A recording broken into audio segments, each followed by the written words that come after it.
Welcome to Blizzard Fire. We hope this video helps fire up your solution. In this video, I will explain how to make gravy mix. First, gather your ingredients and tools. You'll need a gravy mix packet, water or broth, and a whisk.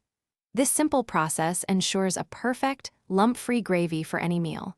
We'll cover everything from initial preparation to the final serving, making it easy for anyone to master this delicious sauce. To begin, ensure you have your chosen gravy mix packet ready.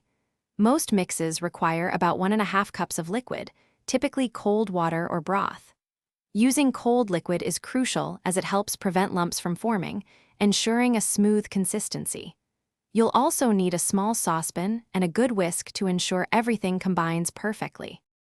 Combine the gravy mix and cold liquid directly in your saucepan.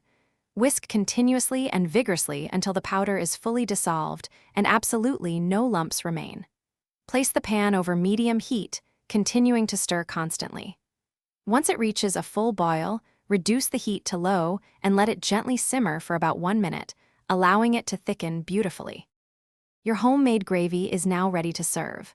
Pour it generously over mashed potatoes, roasted meats, or steamed vegetables for an instant flavor boost. For an extra touch, consider adding a pinch of fresh black pepper or some finely chopped herbs like parsley or chives. Remember to check the description for a link to a great book about money and other fantastic deals. Enjoy your perfectly prepared, rich, and delicious gravy.